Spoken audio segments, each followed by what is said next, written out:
Merhabalar kıymetli izleyicilerim ve takipçilerim. Binnur'un Mutfağı kanalıma ve mutfağıma hoş geldiniz.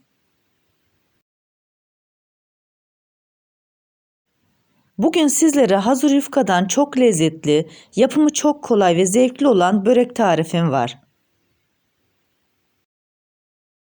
Tarifime başlamadan önce kimin nereden izlediğini bana yorumlardan yazarsanız değerli takipçilerimin nereden izlediğini öğrenmiş olurum.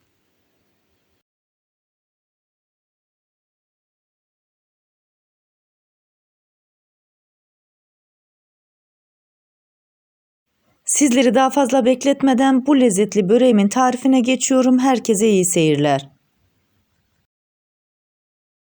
Böreğimizi ilk olarak iç harcını hazırlamakla başlayacağız. Derince bir kasenin içerisine 400 gram beyaz peynirini ekliyorum. Çatal yardımıyla peynirleri biraz eziyorum.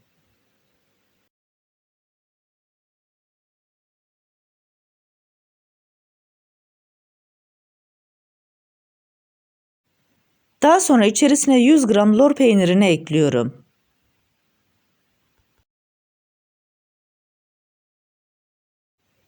Bir demet maydanozu ince ince doğradım. Lor peynir ve beyaz peynirin içerisine bunu da ekliyorum.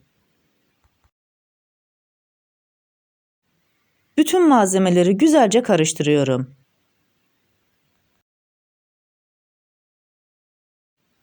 İç harcımız hazır, kenara alıyorum.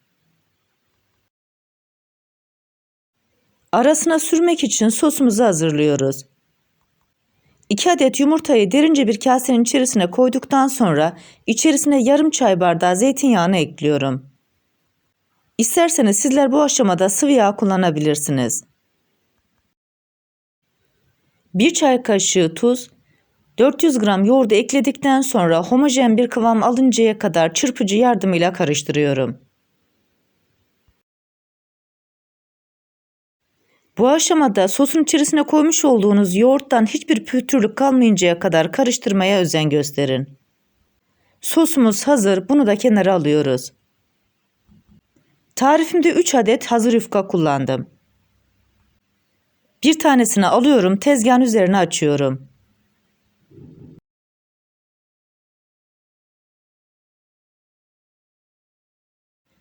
Açmış olduğum yufkanın üzerine hazırlamış olduğum sostan döküyorum.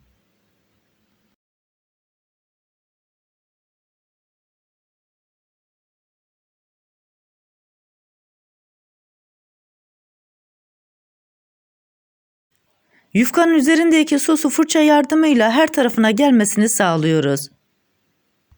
Bu aşamada hiçbir yerin kuru kalmamasına özen gösterin.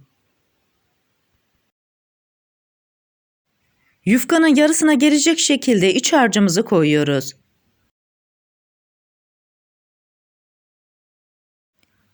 Daha sonra elimle yayıyorum.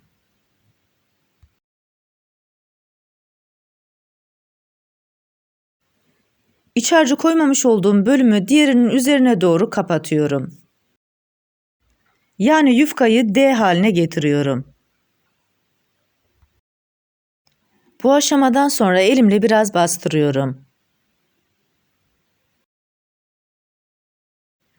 Uç kısmından başlayarak yufkayı büzüştürüyorum. Ortaya doğru biraz getirdikten sonra diğer tarafı da büzüştürerek orta kısma getiriyorum. Böyle yaparak böreğimize şekil veriyoruz. Hem de kat kat olmasını sağlıyoruz. Tarifimi buraya kadar izleyip beğendiyseniz ve hala kanalıma abone değilseniz, abone olup beğeni ve yorumlarınızla beni desteklerseniz çok sevinirim. İki tarafını büzüştürerek orta kısımda 4 parmak genişliğine gelinceye kadar katlıyorum. Yufkayı tam ortadan kesiyorum. Daha sonra kalan bölümlerini 4 parmak aralıklarla kesiyorum.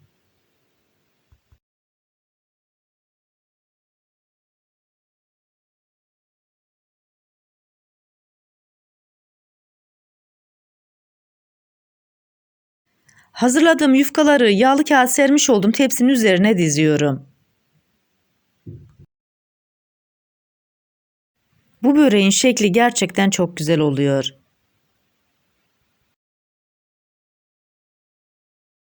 Ben iç harcı olarak hem beyaz peynir hem lor peyniri kullandım. Sizler istediğiniz iç harcını kullanabilirsiniz.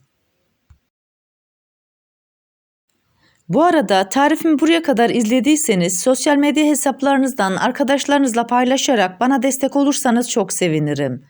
Ayrıca kanalımda birbirinden güzel diğer tariflerim var. Onlara da göz atmayı sakın unutmayın. Sizlere bir kez daha göstermek istiyorum. Açmış olduğum yufkayı sosluyorum.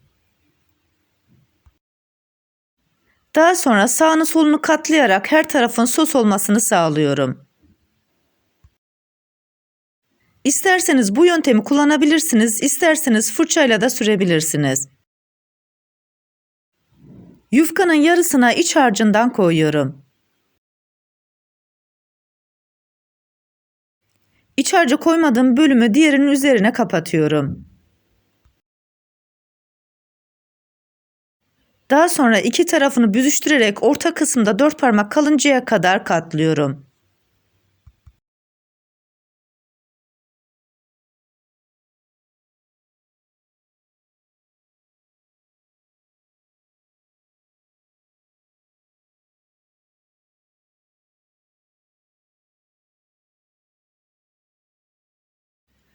Bıçakla ortadan ikiye kestikten sonra 4 parmak aralık olacak şekilde hepsini kesiyorum.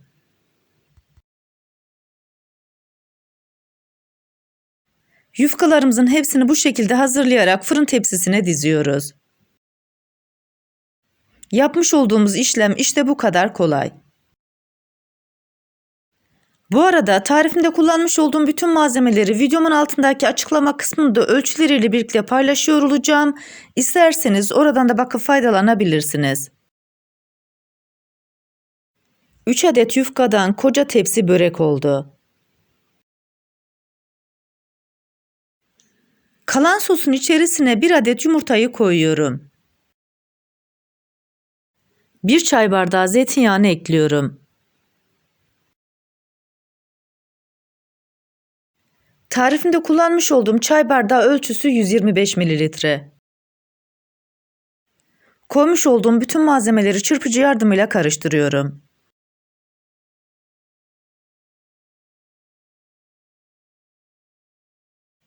Sosumuzu kaşık yardımıyla yapmış olduğumuz böreklerin üzerine döküyorum. Bu sos da böreklerin lezzetine lezzet katmış olacak. Fırça yardımıyla her tarafına gelmesini sağlıyorum. Bu arada fırınımızda 180 derece alt üst ayarı açtık. Böreklerimizi sıcak fırına koyacağız.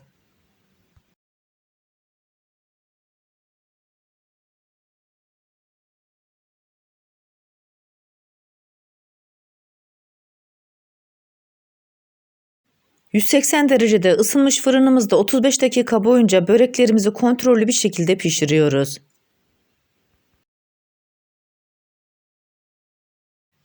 35 dakikanın sonunda nar gibi kızarmış harika böreklerimiz oldu. Fırından çıkartmış olduğum böreklerin ilk sıcağı çıktıktan sonra bıçakla kesiyorum. Tarifimdeki tüm püf noktaları detaylı bir şekilde sizlere anlatmaya çalıştım. Ancak yine de her zaman söylediğim gibi aklınıza takılan bir kısım olursa bana yorumlardan yazabilirsiniz. Oradan da elimden geldiğince sizlere dönmeye çalışıyorum.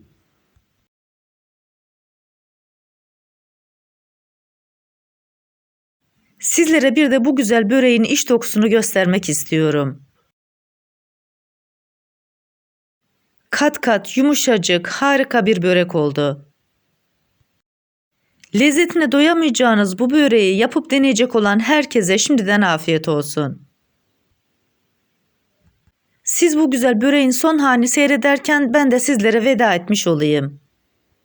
Bir tarifimizin daha sonuna geldik. Videomu izlediğiniz için teşekkür ederim. Bana destek olmak için tarifimi beğendiyseniz beğenmeyi, abone değilseniz abone olmayı, yeni tariflerimi izlemek için bildirim zilini açmayı, tariflerimi sevdiklerinizle paylaşmayı unutmayın. Her şeyin gönlünüzce olması dileğiyle hoşça kalın, afiyetle kalın, Allah'a emanet olun.